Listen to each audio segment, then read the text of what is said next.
വാഹന പരിശോധനയ്ക്കിടെ എസ്ഐയെ ബൈക്കിടിച്ച് പ്രതിയെ രക്ഷിക്കാൻ കമ്മീഷണർ ഇടപെട്ടതായി പരാതി. തിരുവനന്തപുരം പൂന്തുറയിലാണ് സംഭവം.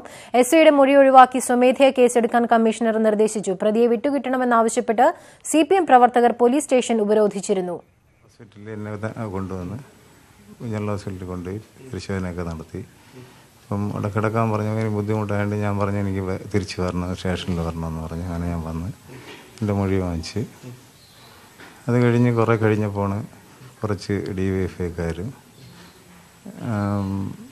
മറ്റ് പ്രാദേശികമായിട്ടുള്ള പാർട്ടിയിലെ ആൾക്കാർ, CPMൻ്റെ പാർട്ടിയിലെ ആൾക്കാർ, ഒരു സുരേഷ് പൂന്തറയുള്ള, പിന്നെ ഒരു ആറ്റുകാലുണ്ണി, ഇവരെല്ലാം കൂടെ വന്ന് അവിടെ നിന്ന് ഭയങ്കരമായിട്ട് സ്റ്റേഷൻ. തിരുവനന്തപുരത്ത് നിന്നും VV വിനോദ് ചേരുകയാണ്. വിനോദ്, എന്താണ് സംഭവവുമായി ബന്ധപ്പെട്ട വിവരങ്ങൾ?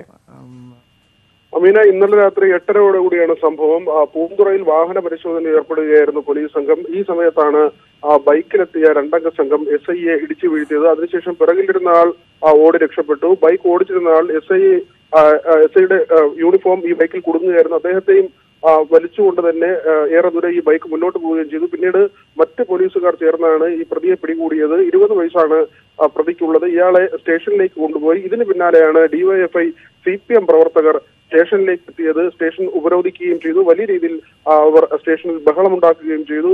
പിന്നീട് ഈ SI തന്നെ മൊഴി നൽകിയെങ്കിലും അതിന്റെ അടിസ്ഥാനത്തിലല്ലാതെ സുഖമോട്ടോ, അതായത് സ്വമേധയാ കേസെടുക്കാൻ കമ്മീഷണറുടെ ഭാഗത്ത് നിന്ന് നിർദ്ദേശമുണ്ടായി എന്നാണ് പ്രധാനമായും. തിരുവനന്തപുരത്ത് നിന്നും VV വിനോദാണ് വിവരങ്ങൾ നൽകിയത്.